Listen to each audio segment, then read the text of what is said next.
Everybody that loses here is going to finish in 9th place at $10,000. If you get into that next tier of results, that is going to be $30,000. So Mike Ross talked about this yesterday. Our first round of matches here are all $20,000 money matches, baby. That is wild to think about. Just hearing that number makes me sweat a little bit. I'm not gonna lie, and we're all nice and air conditioned into the room. But let's talk about the matchup a little bit, right? Daigo has had pretty significant practice against, I think, one style of Guile with Higuchi, right? One of his former students. However, NuckleDu, he's been in like every type of trench in the US, facing off against every version of Ken. Now, I may not have done the due diligence thoroughly with Daigo versus the Guile matchup, but I will say this, I've seen plenty of NuckleDu versus Ken. And NuckleDu, he puts Ken's away more times than not, to be quite honest with you. And I just love something that the players were talking about in the pre-show, with the fact that the Americas have so many tournaments every week, right? We're running like 5 to 6 tournaments almost on the daily. So because of that, NuckleDu has so much more tournament experience in this type of atmosphere, right? And Menard was touching about it. He was like, the pressure of these tournaments that allows you to kind of operate more normally, more comfortably in a position like this, whether it's Gamers8 or Evo or these big tournaments, like that experience really pays off. One thing to credit Daigo with, however, despite being like the legend that we know him for, he had a little bit of a shaky start, I feel like, in his tournament career, but as it stands in Gamers8, he's been throwing a lot of people off guard with the way that he's been playing, and it's been so intimidating thus far. In fact, one of the biggest clips and highlights that we had was Daigo just walking up to somebody and throwing them down. So I kind of want to see what the strategy is going to be specifically for NuckleDu today. What form of Daigo will we experience? Will it be the NPC or the secret boss? Yeah, and Daigo, we saw he had some trouble with JP in the winner's bracket, right? These characters that zone him out. He was really trying to be over-aggressive and just face roll to get in close and then make the Ken things happen. That's what he might try to do here, but he's got to be a little bit patient going up against the caliber of Guile that is NuckleDu. Man, in full control. Speaking of, NuckleDu is throwing a bunch of booms thus far and slowly closing the gap. No, that's not going to correct in time. Oh, no, bro. Yeah, that was a big mistake from NuckleDu. He tried the flash kick, but oh, wow. Speaking of walking up and chucking somebody, dude does that immediately after the Hadouken. Oh, and his awareness for the anti-airs, using that kick is so good. But Daigo answering right back, the run up into the Shoryuken, getting right past that Sonic Boom. It's a great tactic too if you're predictable. And I think that came right after the perfect parry too, so he had like less recovery frames, obviously. Oh my goodness, the Guile character guide. You see something? I'm holding down back. The OD flash kick is coming. Oh, and the only time he had done that was a little bit prior to Shippuden Riot's not going to be enough damage, but it's always the last hit. You know what? Turn in-game commentary me on. I guarantee you he'll get it right 100% of the time. Me at the desk live, never. Yo, the calculations from Daigo right there. Yeah, there wasn't many hits going into that, but I didn't think it was going to be enough either. The beast is so calculated, so clean. I love this from NuckleDu. Immediately switching up the anti-airs and then OD flash kicking the Dragon Lash. But again, you set up the Sonic Blade, run DP for the projectile invulnerability. You absolutely have to. So ready for it. Setting up for the Sonic Booms as well. Daigo, full wall, he's gonna back up a little bit. No, a little bit over eager, just walking up into the Sonic Blade and the Sonic Cross, that is, actually. Oh, yeah, and again, try the drive rush and interrupt the Sonic Boom startup. This time he gets the perfect parry again, allowing him to act a little bit quicker. Threw off NuckleDu's timing on that crouch medium kick. What are you gonna do about this? No conversion off the low medium kick. The straight hit's gonna let him live. NuckleDu could have had a little bit of, okay, I was gonna say a little bigger of a conversion, but that's totally fine. Totally fine. Upside down kick to seal it out. I love how even this set is started though, man. Oh, whiff from NuckleDu. Daigo's gonna be teaching real quick, bro. Oh, here comes the loose, right? Oh, and the one time! He didn't have to guess at all. I love that too, because honestly, that's a page out of the Japanese playbook from what I've seen in this game. A lot of time when they get thrown the first time, they immediately bet on the backdash. That's right. NuckleDu, wow, I love it. Oh, baited, a hook, line, and sinker, baby. NuckleDu taking a strong lead here in round 3. Again, yeah, able to recover in time. I thought we were about to enter the Matrix in a little bit. Yeah, that's why, I heard something like that for a second. I was like, my man, NuckleDu's taking me to the Shadow Realm. Trying to send Daigo there as well. The projectiles are up. See all the parries? Oh, you're going to be burnt out either way. It didn't matter. I was wondering, I'm like, yo, Daigo can't afford to miss any of these parries because he puts himself in burnout as a result. And, NuckleDu very much so knew that. Daigo was a little bit pensive. goes up for the throw, putting him up 1-0 now. I think, you know, Punk in the back might be sweating a little bit. Oh, most definitely, right? Punk talked about it. Obviously, he wants his friend to get that bag, but Daigo will allow him to get a bigger bag more easily, according to him at the very least. Oh, and the OD flash kick again, get off me. What a risk to take, too. NuckleDu not afraid to let it rip. Are you dead? Level 1, Sonic Hurricane, you got it. Let's go, NuckleDu. Starting off the second game strong as well, already putting a round on the board here. More than willing to spin the bar. Oh! Daigo with the slight hezzy walk up into the drive impact, baiting Du into that projectile. That was perfect timing. I love the pressure after the Dragon Lash.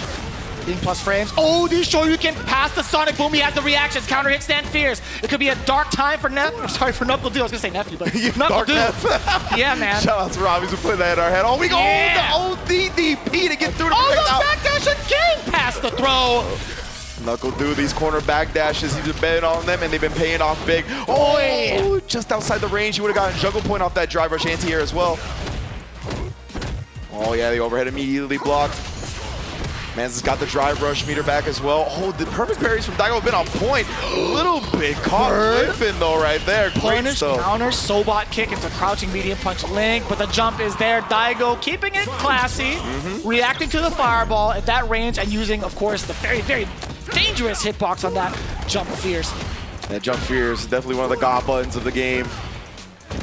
4 Horsemen of the Apocalypse. There you go, included. that's what it is. Yeah, the 4 Horsemen buttons. Oh, the OD flashing again though, Du. He's been pretty on point with those. I haven't seen too many baited out successfully from Daigo just yet. Trying to keep him locked in this corner though. You don't want to give Guile space to work with. Oh, so close to getting that crouch medium kick, but got cut off by the boom. Man, you can tell this is such a troublesome matchup for Daigo. He's playing so patient. Hits him with the stopping bob. I love that line. I'm telling you, man, NuckleDu bringing it back with the big counter. He's going to spend it already because of the burnout factor. NuckleDu can pretty much hang out 3/4 of the screen, chuck as many booms as he wants, but will he actually pursue offense up close? No, it's going to be the boom play. He's like, I'll rely on this chip. I love him not, being too overzealous with the booms though, right? He's already gotten jumped in on, so he's trying to pick his spots carefully here. Oh, I like the idea. Yes, smart. Just a little bit too late. Yeah, we're talking about Daigo's idea, right? Of running, trying to get that DP going for the projectile invincibility, but just beat to the punch by the Sonic Boom right there. NuckleDu now up 2-1, and ever closer to a $20,000 increase in that reward. Oh.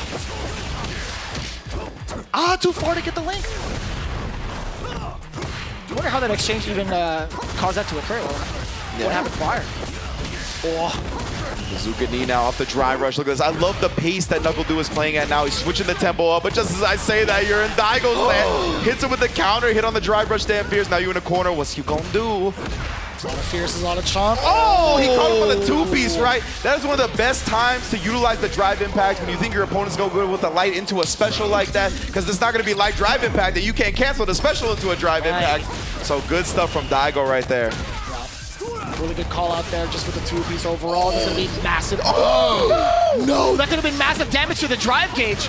Yeah, that's exactly what Daigo was looking for, right? Attacking that drive bar on NuckleDu's side. He at least still has the corner. Oh man, it's getting close. What a response to the drive rush. OD Shoryuken to just hold NuckleDu and keep him in this corner. The sweep is there. Watch out for the throw. You knew it. All right, yes indeed. Daigo put himself on the board. You know he will never go quietly into the night, baby. That is the beast. That is what many consider the greatest fighting game player of all time. So he has already put one on the board, looking to get ever closer to advancing in the bracket.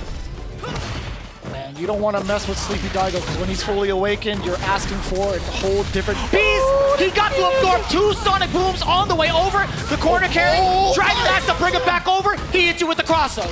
The stylisticness from Daigo right now. Yeah, the media parries as well. He's been so on point with those on the booms, but gets caught maybe trying to walk back out of range. Du just harassing with the lows right now. Oh, getting a little bit too low happy. Waking up with the buttons. Du is really switching it up right now. Jeez. The footwork and the footsies coming in. Yo, NuckleDu actually, could he have just maybe mistimed it? I thought that was a punish counter. Yeah, the Jinrai right, he just let the first one rock. I'm going to double check the frame data on that. Interesting. On the Guile flash kick as well as the Jinrai. I imagine he was at least trying to interrupt the follow-up, but good stuff from Daigo holstering that one. Oh, the flash kick again. Very nicely done. Again, putting out the Sonic Cross here. Huh. It is 6 frames on OD flash kick, by the way. I could have sworn that there was enough of a gap for you to punish. Yeah, if it's 6 frames on the flash kick, it is -7 on the medium Jinrai, -11 on the light Jinrai, so I guess just a little bit late on the trigger from NuckleDu. Okay, still with the reactions is NuckleDu. He's gonna get level 3, he's not gonna spend it just yet, right? It wasn't gonna cause the burnout against Daigo. He wants to save as many resources going into the next round. Jump happy Daigo, all right? He's trying to test NuckleDu whether or not he's gonna go for the throw. I appreciate that.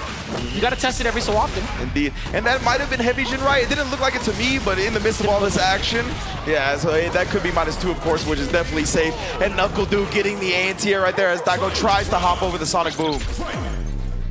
I mean, if chat had their eyes on it, somebody had claimed it was heavy kick Jinrai, but I'll tell you what, man, we gotta look at that replay eventually, because that was pretty crucial. But looking at it right now, not as critical as we thought, as NuckleDu's regaining that composure. Yes, sir. Level 3, gotta spend it, not just to get the significant life lead, but also get some of that drive gauge back yourself. Absolutely, that's what NuckleDu's trying to do. Put himself in perfect position to get the dub going. Oh, I love the perfect parries on both sides here. Even Du trying to risk a jump in over these projectiles. Now, Daigo tried to sweep after that. Maybe trying to catch the extended herb box on Guile's boom, but not gonna happen. Oh, and finally calls out the soul ball perfectly. We saw that before, but Du was able to recover and get a DI of his own. Daigo perfectly times it this time. We got the burnout now. Daigo, what is your plan? Drive us forward? Yeah, put that pressure on him. NuckleDu had no meter. He just had to hold that. And I love it from Daigo as well. Not going immediately into drive rush stand fierce into drive impact because that locks you in. It won't actually give you the wall splat. Oh, that's big. It comes up short. We're going to a final game here. This is it right here, the $20,000 glorified money match between these two individuals. The tension is so high. There's been so much back and forth. It's hard to tell how it's going to play out. Daigo getting clipped mid-air. NuckleDu absolutely ready for the anti-air. Now it's Daigo still trying to drive rush on through, but still NuckleDu holding his ground. Doing a great job putting up the wall, right? That is the staple of the Guile gameplay. Oh! I like that. I like that a lot. Yo, NuckleDu pulling out the tricks to avoid getting severely punished. He should have got severely punished, but Daigo was expecting just a regular sweep. Exactly. He thought the second hit would come out low like that. Really threw him off guard. Oh, great punish counter combo from NuckleDu right there. Nah, no free drive impacts here. It will burn Daigo out, but nonetheless, no, he drops it. Impressive frame kill, sir. We'll give him that. Beast tings, bro. Oh, and then the anti-air as well. NuckleDu not looking too healthy on the drive meter either. Tries to risk the drive impact that you can see dwindles down a little bit. Oh, and he risks the last bit of it with a drive rush. Again, putting Daigo back against the wall in terms of health, but he's got the drive meter advantage now. NuckleDu, he's got 2 bars. He can pop off if Daigo tries to drive impact him in the corner here. Oh, and he does. Instead, jumps over. He couldn't get the clean punish, though, for the kill. Oh, the hurricane to the clip. Oh, yeah, clip right through it. That's NuckleDu, so wise beyond his years from that range, punishing the fireball from Daigo. I love the super as well, the projectile priority system in this game. Even if Daigo used the OD fireball right there, it still would have lost to the super. No uppercut. Yeah. Oh, speaking of which, just a little delayed here. I think you see NuckleDu deleting the projectile from Ken with the OD fireball. Word? What time? That was sick. Peace, son. The Umehara has awakened? Is this a sign? The beast for real. You see he's trying to sneak in these runs. I love NuckleDu again, switching the tempo here, trying to close that distance, get in his face a bit. Oh, tag the throw. Sorry, the jump is there. NuckleDu setting up shop with the boom jet again. Moving on in there, a little delay on the throw. Daigo still with the tag. It's getting tense now. Oh, beautiful stuff right there, dude. Catching on to the drive impact tendencies of Daigo, making him pay severely, making him pay for $20,000. NuckleDu gonna be moving on in the bracket.